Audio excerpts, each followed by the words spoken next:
Bom, se suas mãos estão atadas, você não vai precisar disso.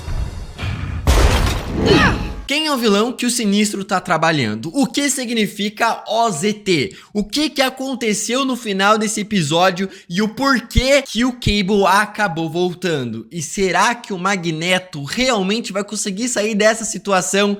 Tudo aqui nesse vídeo a gente vai conversar, debater, analisar, pegar várias coisas que aconteceram nesse episódio e criar teorias em cima. E sim, eu falei aqui no episódio anterior que eu não achava que o Bastion estaria envolvido nessa história. Pois é, nunca pude estar mais errado em toda a minha vida. Vamos aqui falar sobre esse episódio porque sim, começa a abertura desse episódio sem o Magneto, já mostrando que dava a entender que ele tinha morrido. Mas não, como eu disse no vídeo anterior mesmo, né? Se não aparece o cadáver da pessoa ali, morto, em um velório, essa pessoa não morreu. Foi o que aconteceu exatamente com o Magneto aqui e a gente viu o cara vivo. No outro lado, a gente não pode dizer a mesma coisa do Gambit. Eu vi que tem várias pessoas ali no meu vídeo falando que gostaria que o Cable arrumasse toda essa história, voltasse no tempo e ressuscitasse o Gambit novamente e todas as pessoas que morreram ali em Genosha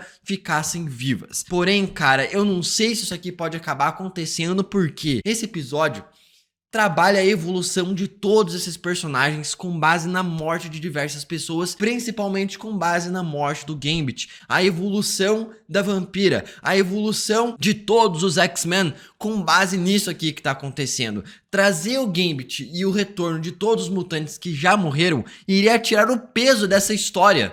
Tipo, eles não estariam passando pelo processo do luto em que todo mundo tem que passar. Essa série aqui trabalha diversos temas bastante sensíveis e importantes da sociedade e o maior deles é justamente o luto. A gente pode ressuscitar pessoas que a gente quer? Não podemos. Então eu acho que permanecer o Gambit morto, por mais cruel que seja eu dizer isso aqui, eu acho que vai fazer muito bom para a evolução desses personagens que a gente tá vendo aqui agora. Mas ela não fez o Gambit ou o Magneto serem mortos. Ela os ajudou a viver. Mas eu não duvido nada, a ponto de colocarem o Bastion como o vilão aqui desta temporada, eu não duvido nada que o Cable realmente pode mudar o futuro e alterar o passado que já aconteceu, até porque eu acredito que esse vilão aqui possa ter algum envolvimento de fato com o futuro. Até porque justamente nessa abertura a gente tem a presença ali, tanto do Cable lutando contra o Apocalipse de novo, assim também como Nimrod saindo da cabeça do Molde Mestre, que é basicamente o vilão, né? O vilão, Bastion, é a fusão desses dois personagens que eu vou estar explicando mais pra frente nesse vídeo aqui, porque envolve uma teoria de como que se encaixa essa história e como que esse cara surgiu, da onde ele veio e tudo que tá rolando. Viu? Você nasceu pra isso.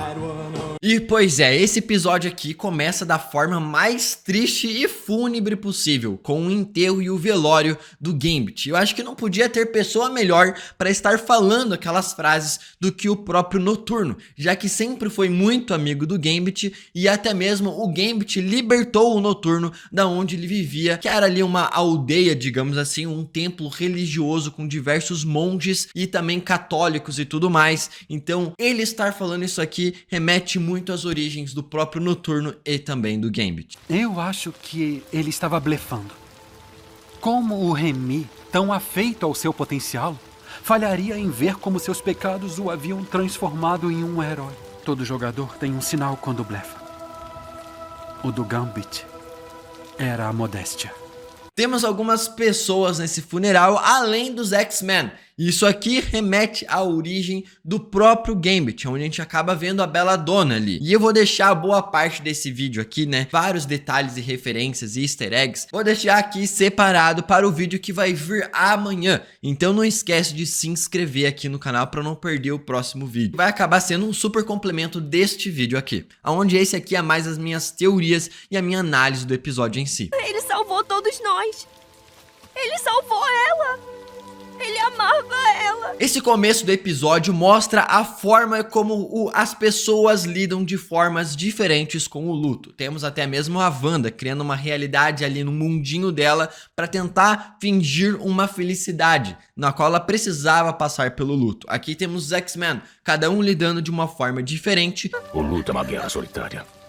A vampira tem que resolver o dela sozinha. Nossa querida Jubileu está certa em se preocupar. Principalmente a vampira, que ela decide em uma fúria de ódio caçar a pessoa responsável por matar todos em Genosha, além disso, justamente o Gambit. E aí que ela encontra o General Ross, que vai ser o presidente dos Estados Unidos em Capitão América 4, em uma instalação ali do governo militar, aonde foi criada até mesmo para impedir que o Hulk fugisse.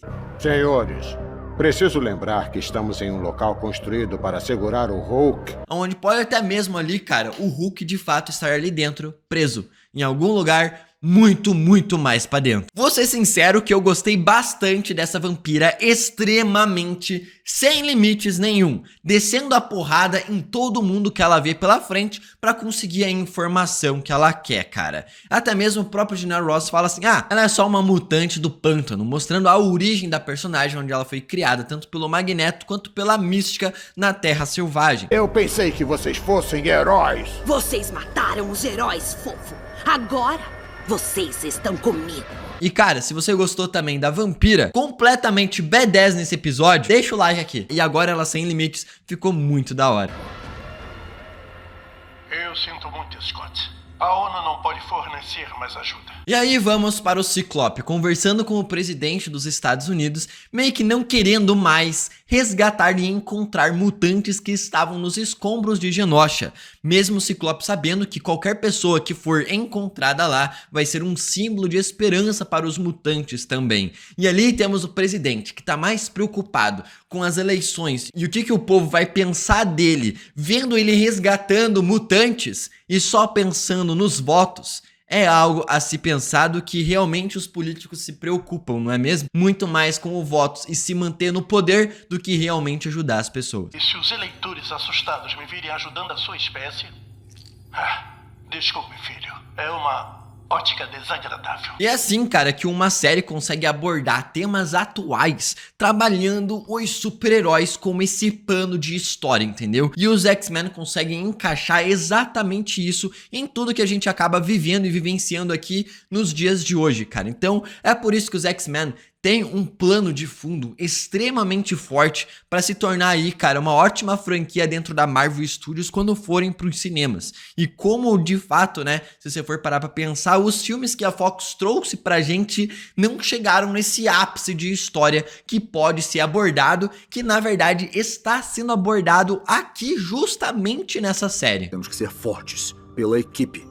Por cada mutante por aí que está assistindo a essas imagens, eles precisam de esperança. E aí que a gente vê justamente os X-Men entrando em ação e mostrando pra nós que eles não são só super-heróis e guerreiros que saem no combate e derrotam os vilões na porrada. Além disso, eles também servem para ajudar as pessoas e significar a esperança para os mutantes. Aqui eles têm uma missão, simplesmente salvar as pessoas dos escombros. Enquanto o Ciclope e a Jean Grey vão lá pelos escombros tentarem encontrar mais alguma pessoa, o Fera vai dar a entrevista para uma repórter que é meio que simpatizante ali também dos mutantes. E a gente vê um Fera totalmente entristecido com o que aconteceu e até mesmo perdendo as esperanças, cara. Ele até mesmo cita uma frase do Martin Luther King na frente da cabeça destruída do professor Xavier, mostrando ali, simbolizando que o seu sonho ali de ver os mutantes e os humanos vivendo em paz meio que não está dando muito certo.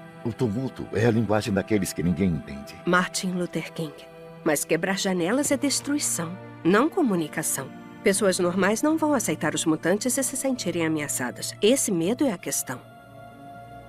Talvez a visão do professor para o futuro fosse um pouco inocente. E implorar a sua tolerância tenha sido nosso primeiro erro. E é por isso que é legal, cara, essa série aqui, porque que ela está sendo tão maravilhosa, porque ela tá conseguindo trabalhar o arco de cada um dos X-Men individualmente, enquanto a história acontece em um arco muito maior. Não é só focado no Wolverine, igual quase todos os filmes dos X-Men sempre acabou sendo. Não, Hank, não foi o que eu quis dizer. Mas foi o que você disse.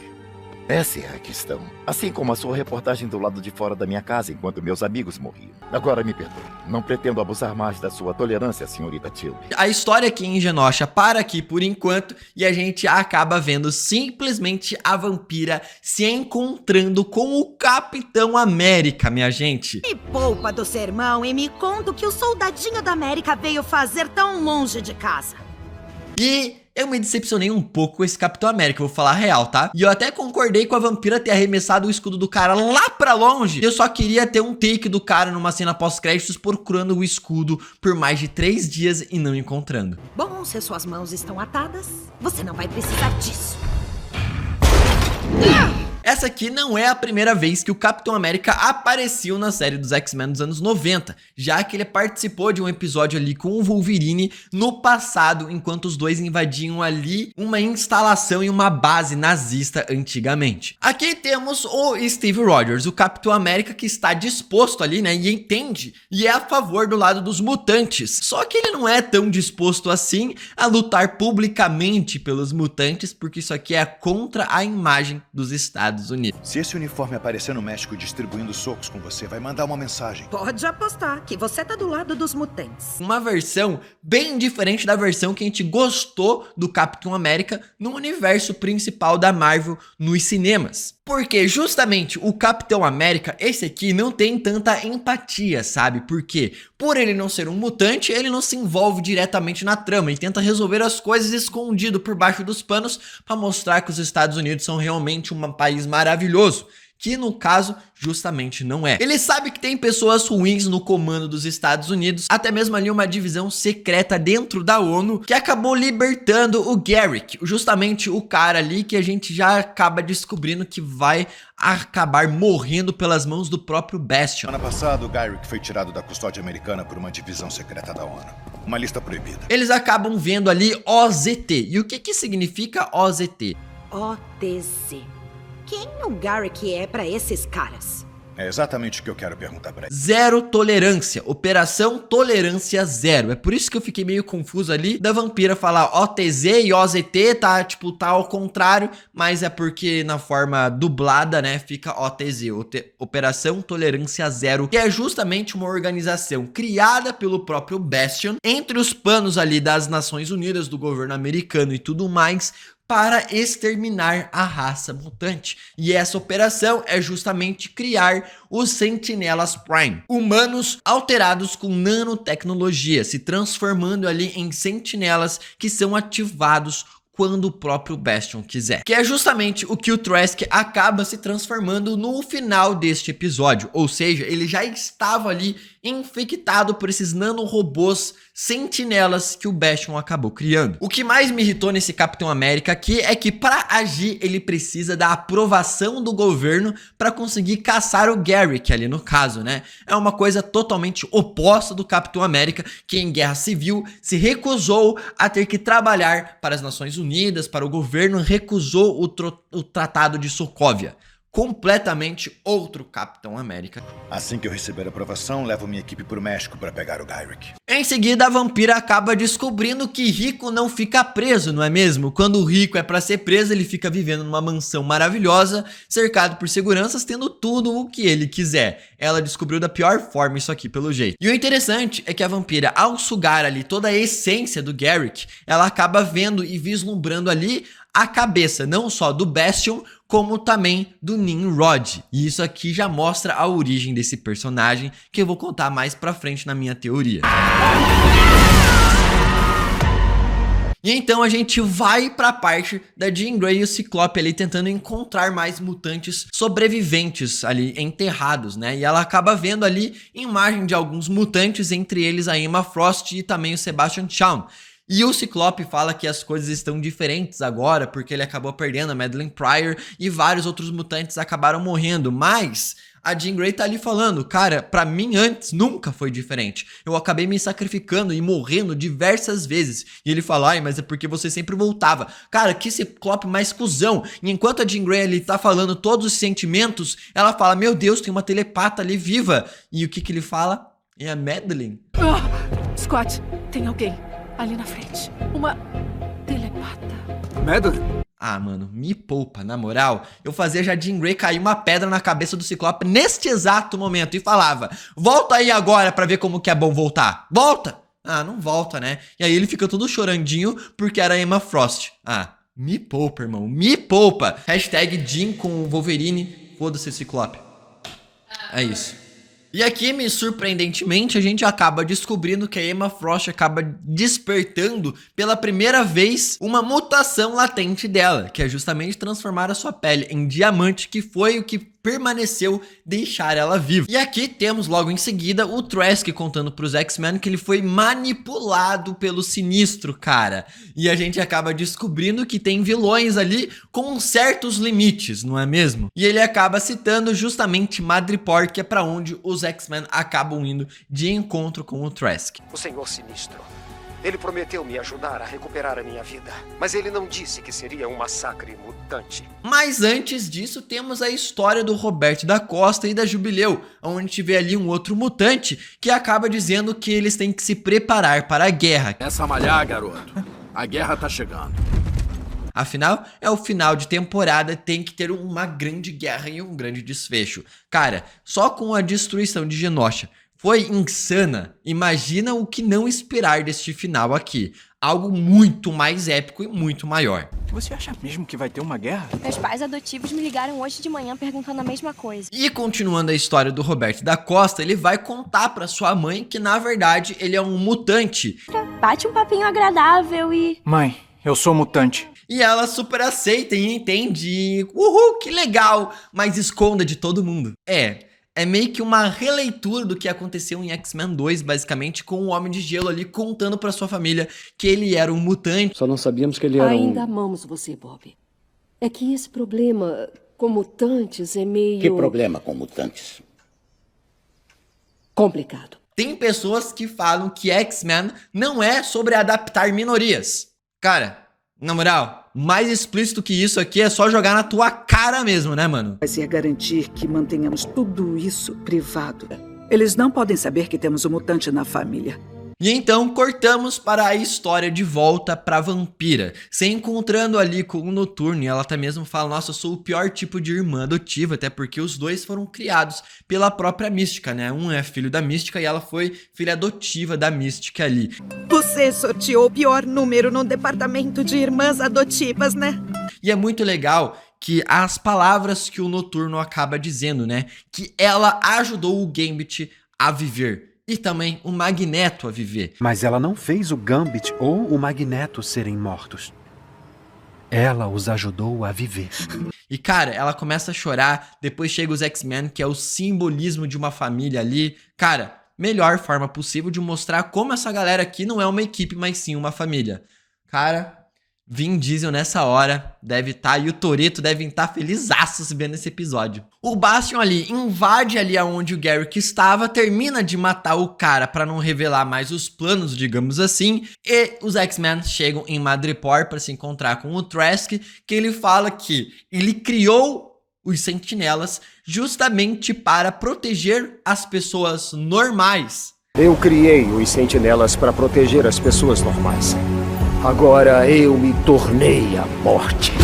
E não o quê? Matar mutantes? E todos os mutantes que morreram antes pelos Sentinelas? Tipo, qual que é? Já mostra como o cara é um biruta da cabeça, que a cabeça do cara não bate muito bem pra pensar dessa forma, né? Tipo, nossa, eu não sou tão vilão assim, sabe? Eu fiz tudo pra proteger os humanos, não pra matar mutantes. Agora, pelo menos, pelo jeito aqui, né? O Sinistro é um vilão muito mais sinistro, porque ele quer matar os mutantes, mas não. Quem quer matar os mutantes, de fato, é o próprio Bastion.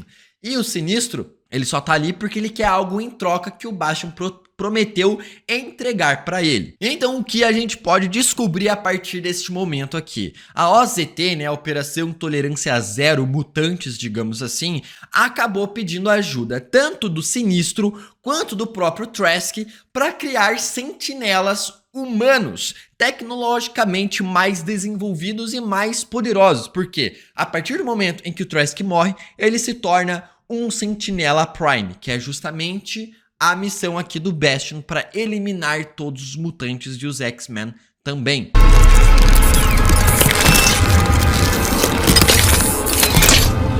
Pelo amor de Deus, o que é isso? E um fator interessante é que o Fera fala o seguinte, ele tem tecnologias anos-luz da nossa tecnologia normal agora. Nesses casos, está anos-luz à nossa frente hoje.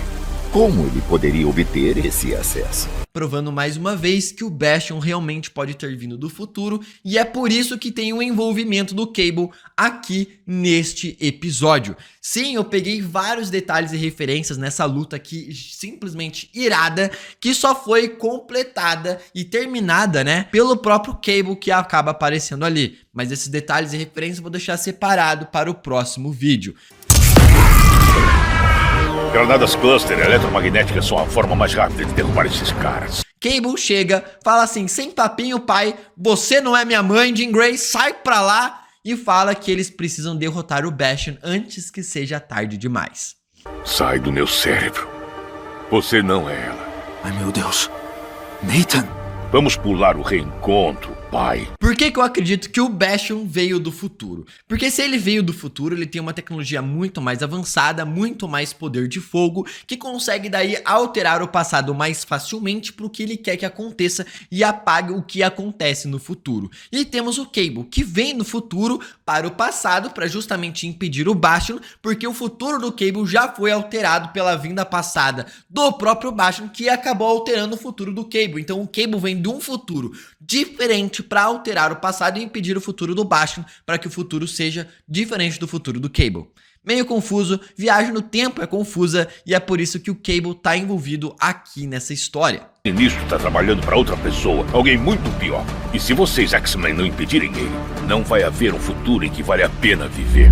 Aqui nessa conversa do Sinistro com o Bastion, ele fala que ele foi também um dos vilões antigos dos X-Men desde 1992, que não conseguiu derrotar os X-Men nem os mutantes também. Você e os vilões antigos têm falhado desde 92 em eliminar essa praga. Você já foi um desses vilões, esqueceu? Mas... Só que o Bastion diz o seguinte, pois é, eu acabei evoluindo. E aqui começa a minha teoria suprema do Bastion, como ele surgiu, porque vai ser diferente dos quadrinhos e como que é. Pra quem não sabe, o Bastion surge nos quadrinhos em uma fusão do Molde Mestre e do Nimrod, que eles acabam se fundindo, os X-Men não conseguem derrotar o cara, a não ser empurrando por um portal interdimensional dos cosmos e tudo mais, e esse portal devolve o cara de volta em uma forma humana com a sua mente totalmente apagada e que ele começa a ter um ódio absurdo pelos mutantes e começa a influenciar os governos e tudo mais secretamente para criar a OZT, né, Operação Tolerância Zero, para justamente matar todos os mutantes que existem e tudo mais, e depois os X-Men se unem e derrotam o cara. Essa aqui é uma história ultra mega resumida do cara nos quadrinhos. Só que eu acho que vai ser um pouco diferente aqui na série. Por quê? Justamente o Molde Mestre é um vilão antigo dos X-Men que ao terminar a 4ª e 5ª temporada, ele meio que ficou esquecido ali e ainda vivo. Assim também como o Sinistro, o Molde Mestre também acabou continuando vivo, no que no final eles acabam na verdade derrotando o Apocalipse.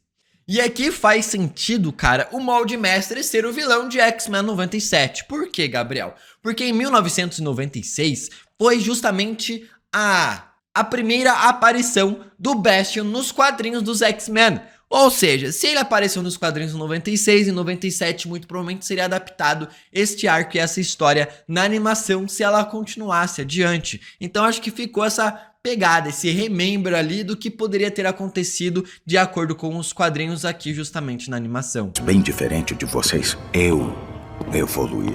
Agora é o seguinte, o Nimrod é simplesmente um sentinela avançado do futuro criado pelo Molde Mestre, onde tem ali justamente um episódio na 4ª temporada que eles acabam viajando pro futuro e tem todo o arco ali também, ao do próprio Bishop, que tem o Wolverine e a Tempestade do futuro que são casados, tem todo esse rolê e tudo mais. Só que em um episódio antes, na 6º episódio da 4ª temporada, se eu não me engano, temos ali o Molde Mestre, que já estava com o seu corpo todo destruído, apenas com a sua cabeça, e ele queria criar um novo corpo para ele, mais poderoso. E ele queria até mesmo os poderes do Professor Xavier para aumentar o seu poder 1000 vezes. Então eu acho que o Bastion que a gente está vendo aqui é justamente o Molde Mestre. O mesmo que eu usei para criar uma nova geração de sentinelas, para substituir os que eu perdi. Eu quero alguma coisa muito mais pessoal. Eu quero a sua mente. Você quer o quê? Você vai me falar, mas Gabriel, o Morpho derrotou o Molde Mestre nesse episódio.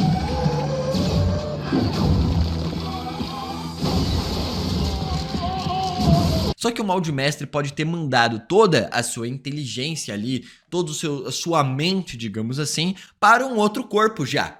E ele não acabou sendo destruído e continuou vivo. E aí que ele acaba pedindo justamente a ajuda do Trask e também do Sinistro para fundirem tanto um corpo sentinela quanto um corpo humano, já que o Sinistro consegue alterar biologicamente DNA e tudo mais, e fundir essas duas coisas em uma só para criar um novo corpo do Molde Mestre / Nimrod. Ele pode, ao ter sua cabeça explodida, enviado a sua inteligência ali e o seu corpo justamente para o corpo ali do Nimrod que estava vivo e conversar com o Sinistro e o Trask desta forma. Eu acho que é isso. E que o Bastion acabou dizendo que ele evoluiu. Qual que é o objetivo do cara aqui? Basicamente exterminar todos os mutantes. E que a gente consegue ver que esse objetivo aqui é muito mais cruel, digamos assim, do que o Trask, que criou os sentinelas com o intuito de proteger os humanos normais. Então ele tem uma proposta muito mais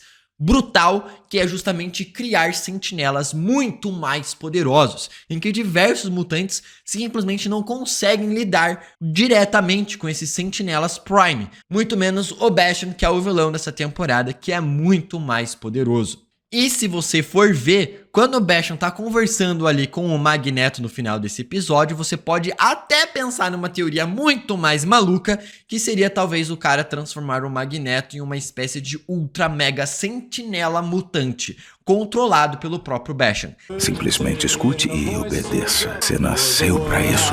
Não sei se vão nisso, eu acho muito difícil, mas vai que... Cara, esse episódio aqui é só o comecinho do grande final, que vai ser dividido em 3 partes. Sim, os próximos 3 episódios são os 3 episódios finais dessa temporada. Cara, se inscreve aqui, fala as suas maiores teorias, fala o que você tá esperando, se tá curtindo ou não essa série. Não esquece de se inscrever para assistir o próximo vídeo aqui no canal, que vai sair amanhã. Até o próximo vídeo e